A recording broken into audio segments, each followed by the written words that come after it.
जय श्री राम दोस्तों। मैं कल्याण भगत स्वागत करता हूं आपका अम्बे कल्याण चैनल पर। दोस्तों, अगर आपके दुश्मन बहुत ज़्यादा बढ़ चुके हैं, आप अपने दुश्मनों के कारण बहुत परेशान हो चुके हो, तो आज की वीडियो में दोस्तों मैं आपको एक ऐसी लकड़ी बताऊंगा। इसको अगर आप अपने घर के मुख्य द्वार के बाहर बांध देंगे, गेट के ऊपर की तरफ, तो आपकी ये सभी परेशानियां दूर हो जाएगी। कभी भी आपके घर पर नज़र दोष किसी के द्वारा किया कराया, कुछ भी तंत्र क्रिया या कैसा भी आपका दुश्मन हो, आपका कुछ नहीं बिगाड़ पाएगा। आपके घर के ऊपर अगर कोई तंत्र क्रिया करवाता है तो उस तंत्र क्रिया का प्रभाव आपके ऊपर बिल्कुल नहीं पड़ेगा। और ये लकड़ी अगर आप घर के बाहर बांध देते हैं तो जो तंत्र के द्वारा शक्ति आपके घर के ऊपर छोड़ी गई है वो उल्टी उसी व्यक्ति पर जाकर गिरेगी जिसने इसको भेजा है। तो दोस्तों, वीडियो को ध्यान से सुनना बारीकी से, ताकि एक एक चीज आपको अच्छे से समझ में आ सके। दोस्तों, आपके घर पर कोई तंत्र क्रिया या किसी के द्वारा किया कराया या फिर आपका कोई दुश्मन है जो बेवजह आपको परेशान करता रहता है, और अगर आप ये लकड़ी अपने घर पर टांग देते हैं तो वो दुश्मन आपके आसपास भी नहीं भटकेगा। दोस्तों, अगर आपके घर पर ये लकड़ी टंगी हुई है और उसके बावजूद भी कोई व्यक्ति आपके घर पर कुछ कराता है, आपके घर के किसी सदस्य पर कराता है, टोना टोटका करता है, तो वो जो क्रिया है वो क्रिया उसी को परेशान करेगी। दोस्तों, आपको करना क्या है, ध्यान से सुनना। दोस्तों, आपको ये प्रयोग अमावस्या या पूर्णिमा के दिन करना है। इस चीज का आपको विशेष ध्यान रखना है। आपको क्या करना है, मैं आपको 5 वृक्ष बताऊंगा जिनकी लकड़ियां आपको लेकर के आनी है। सबसे पहला वृक्ष है दोस्तों अरंडी का वृक्ष, जिनके बीजों से तेल निकाला जाता है और आयुर्वेदिक जड़ी बूटियों में इसका इस्तेमाल किया जाता है। दूसरा है दोस्तों धतूरे का पेड़। धतूरा दोस्तों भगवान शिव के शिवलिंग पर भी चढ़ाया जाता है। तीसरा है समी का वृक्ष। इसमें बारीक बारीक पत्ते होते हैं और समी का वृक्ष भोलेनाथ को अति प्रिय है, शिवलिंग पर इसको चढ़ाया जाता है। चौथा है दोस्तों कनेर का पेड़। कनेर 3 प्रकार का होता है दोस्तों। इसमें अलग अलग 3 प्रकार के फूल खिलते हैं। एक होता है जिसमें पीले कलर के फूल लगते हैं, एक कनेर होता है जिसमें लाल रंग के फूल आते हैं, और एक होता है दोस्तों जिसमें सफ़ेद फूल आते हैं। तो दोस्तों, इसमें से जो तीसरा वाला कनेर का वृक्ष है, यानी जिसके सफ़ेद कलर के फूल लगते हैं, उसकी लकड़ी आपको लेकर के आनी है।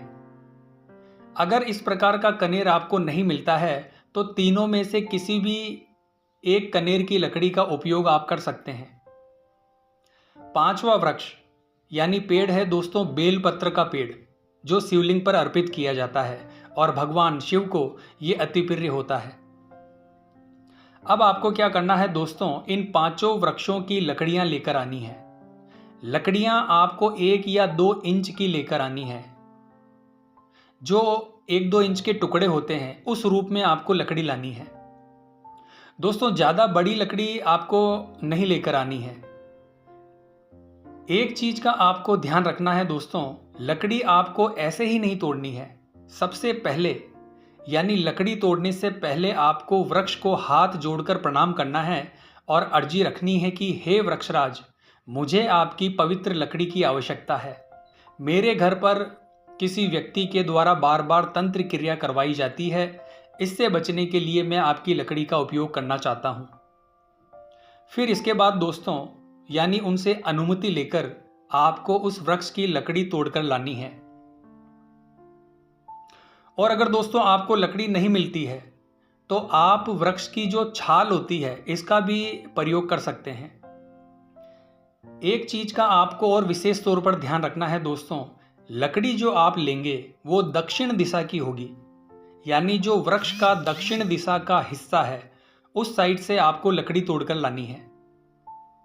पांचों वृक्ष की लकड़ियां लाने के बाद आपको गंगा जल से इसे धो लेना है और साफ कपड़े से अच्छे से पोंछ लेना है।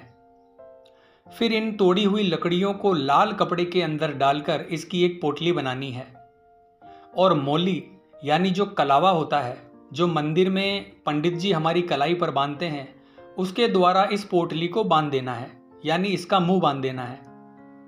फिर इस पोटली को ले जाकर आपको अपने घर का जो पूजा कक्ष यानी पूजा का कमरा होता है उस स्थान पर रख देना है। ध्यान रखें दोस्तों, आपका जो पूजा स्थल है वहां पर इस पोटली को कम से कम 2 या 3 घंटे तक रखना है। इसे धूप दीप दिखाना है। इसके बाद आपके घर का जो मुख्य द्वार है उस द्वार के ऊपर बाहर की तरफ इस पोटली को बीच सेंटर में बांध देना है। दोस्तों, इस पोटली को कम से कम 1 महीने तक लगातार आपको अपने घर के द्वार पर बांध कर रखना है। फिर इसे बदल देना है, यानी पुरानी वाली पोटली को किसी जल में प्रवाहित करना है और फिर से नई पोटली बना लेनी है। दोस्तों ध्यान रखें, यह उपाय आपको पूर्णिमा और अमावस्या को ही करना है, यानी जो पोटली आप बांधेंगे ये आपको पूर्णिमा या अमावस्या को ही बांधनी है। इस प्रकार का कार्य करने के बाद आपके घर का सुरक्षा कवच तैयार हो जाएगा दोस्तों। फिर आपके घर के ऊपर कोई भी तंत्र क्रिया नहीं करेगा। आपका घर हमेशा हमेशा के लिए सुरक्षित हो जाएगा। किसी भी प्रकार की तंत्र क्रिया आपके घर पर अटैक नहीं कर पाएगी। तो उम्मीद करता हूं दोस्तों आज की ये वीडियो आपको पसंद आई होगी। तो कमेंट बॉक्स में हर हर महादेव जरूर लिखिए दोस्तों। मिलते हैं अगली वीडियो के माध्यम से। जय मां अम्बे, जय श्री कल्याण।